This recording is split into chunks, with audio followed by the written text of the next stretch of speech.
Jiro here for Umbra Games with a review of Road Rage, played on PlayStation 4 for the review, also available on Xbox One and PC. I try and review between 50 and 60 games a year, and I do feel that sometimes it's good for us to play bad games, so that we can appreciate good ones even more. I also pride myself, much to the annoyance of my friends, of being able to isolate a game down to its individual mechanics and find at least something to appreciate, in even the critically worst rated games. Road Rage tested this fact. I actually always feel a little bad for the games that come out to a 20s Metacritic score because, there are developers out there that sunk months or even years of their lives, only to have their work be universally panned. But sometimes you also stop and wonder, how did a game ever get the go-ahead to be distributed, let alone physical copies produced and sold? I think Road Rage was put out there as a way to grab those of us who had fun playing the old motorcycle racing beat-em-up called Road Rash, and going to the comments section or any review or sale page of it, and you'll see that it worked pulling in those fans. Road Rage was developed by a company called Team 6, a Dutch studio responsible for many other racing games like Monster Jam and Flatout series.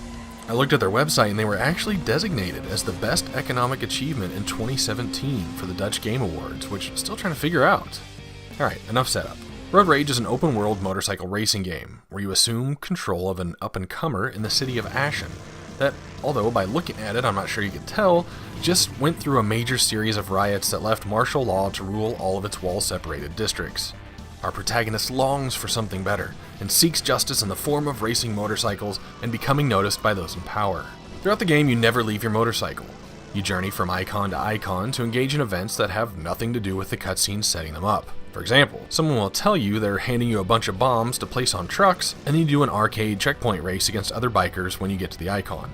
It's almost like a story and its cutscenes were applied from a different game, and they thought they'd see if anyone noticed.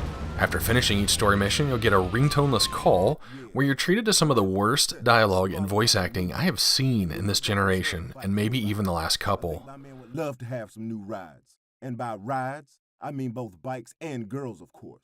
Also, random people jump in on the phone voice call as if they were walking into a room and interrupting because, that's how phones work.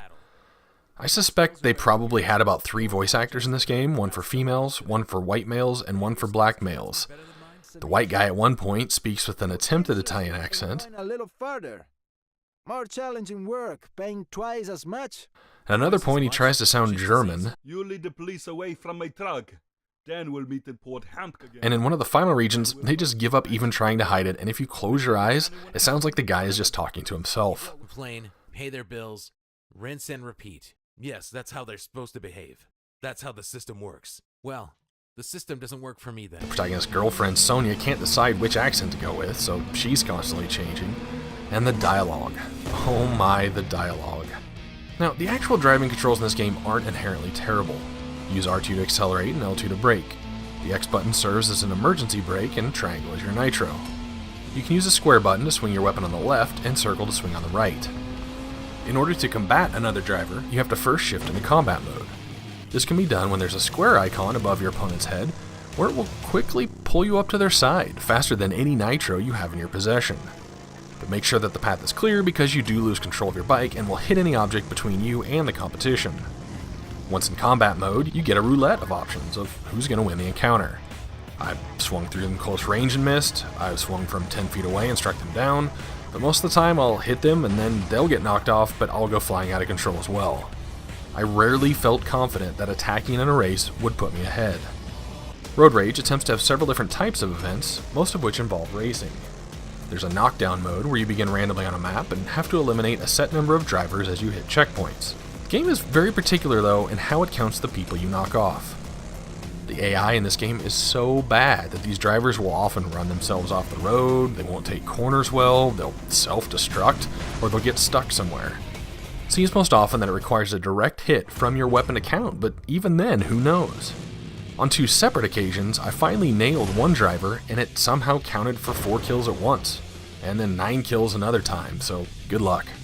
There's another event called Assassination, and it'll be set up in the story as to take out 5 gang members, and then a counter will pop up when the event has started telling you to eliminate 2 to win the mission, but then 3 red skull icons pop up on the map. Was the AI so bad and unpredictable that after some QA sessions they decided they'd better put a 3rd on the map just in case one of the 2 somehow became unattainable? Again, the mode is picky on how you kill your target though. because just because you're engaged in combat and swinging at them and they hit a car and explode or some other form of demise doesn't mean they died the right way. But often I'd find the target doing circles in the corner of the map waiting for me, so it was never too difficult. Now, those checkpoint types of events often found in racing games where you start with, say, 30 seconds, and each checkpoint you hit gives you bonus time, and you see how far you can go and how many you can hit. That's called an arcade event here, and often starting with 30 seconds, I'd find I'd end the race with more than 2 minutes on the clock. On top of that, one of the arcade racing modes, where you try not to run out of time, requires you to get first place, even though there's no placing marker telling you where you sit.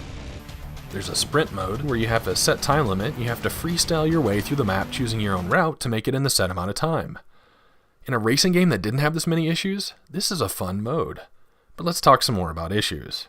Much like the results of combat, collision against random objects is a crapshoot. Will you be stopped by it? Will you explode in a massive ball of fire? Will you bounce off of it uncontrollably? Maybe you'll get stuck in it. Maybe you'll just fall under the map. You never really know. The game has some serious respawning issues too. You and the computer players will respawn by dropping from the sky. In one race, it started me in a completely different area where I couldn't get back to the track. A couple times it kept dropping me and killing me. And most often I was turned around from the direction I was going, and others turned perpendicularly towards a wall. As you complete main missions, you open up new bikes and weapons that can be purchased for cash from what they call the clubhouse. Now, I'm not sure, at some point maybe if they were going to include a full motorcycle gang for your character to belong to, because the Amazon bullet points hinted at it. And when you see the word clubhouse, you'd think you'd see other bikers, but no, it just teleports you to a seemingly random place in the town and opens up a shop menu that's very late in giving you a response that you actually purchase something. Bikes seem to have different stats, which can be upgraded with more cash. Each upgrade will affect more than one stat, so I'm not sure if it's intended to be some type of puzzle mechanic here to figure out how not to waste your money, filling up a bar further than it can go, or what. Suspension increases nitro, tires increase hit points too, whatever. Speaking of hit points, what do they do? I assume it's that green bar with the plus sign next to it, but I never saw it go down. It was always full, and collisions either had me remain alive or they killed me. Did the developers just forget to hook it up? You would hope bikes would be optional and you could upgrade the one you want, but it turns out main missions will have requirements for a bike recently opened for you, and some also require that you've upgraded it 5 or 10 times. So you get to your mission, find out that you don't meet the requirements, then hit the clubhouse from the menu option, teleport to a random place in town to buy the upgrades, to drive back and start the mission again. I think the only reason they did this is that all bikes handle the exact same, and each one can be upgraded to nearly full stats, but they had to force their players to spend the money earned from events on something. You can buy some cosmetic changes for each bike, including the color, wheels, and headlights. But the only time you really see anything but your tire and the back of your character is the optional countdown when beginning a race where your character's weapon doesn't even fit in their hand properly. Now, I was hoping some weapons would react differently as well, as the, again, Amazon bullet point said that there were 40 battle moves, ranging from light and fast to slow and powerful, but they all seem to have the same damage output, one-hit chaos, and only vary slightly in speed. Completed missions can be done again for the cash, and as you complete all the campaign events in one of the districts, free missions will open up with more of the same. If you buy the bikes and only upgrade as necessary, you'll have more than enough cash to proceed through the main game. I guess one good thing about this game is when you're so cheated or stuck in a rail that you have to restart, the load times are incredibly quick. As I mentioned, you have the option of skipping half of the countdown cinematic.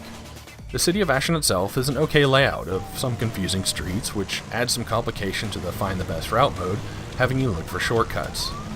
The graphics of the buildings and the city itself, though, I think we hit somewhere in the Grand Theft Auto PS2 era.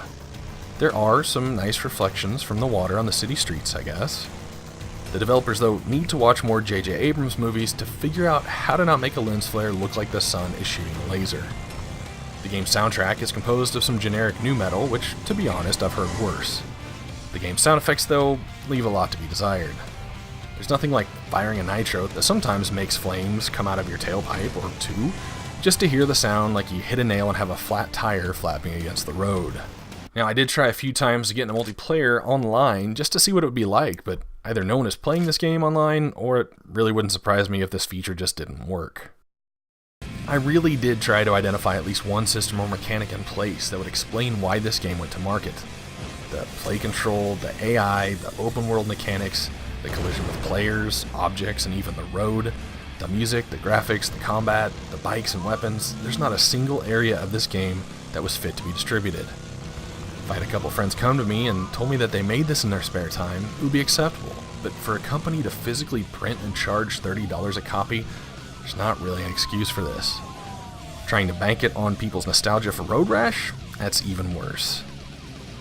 Rated as an open-world combat racing game, Road Rage gets a 4 out of 100. I don't normally count story and dialogue voice acting in an open-world racing game criteria, but the game in this situation is even worse with their existence. If you didn't know, I do play games through at least a main campaign completion before I review, so this game is intact enough to at least be finished, but this may be the lowest score I've ever awarded. This is Jiro for Umbra Games. Thanks for watching. Playing lots of games, some so you don't have to.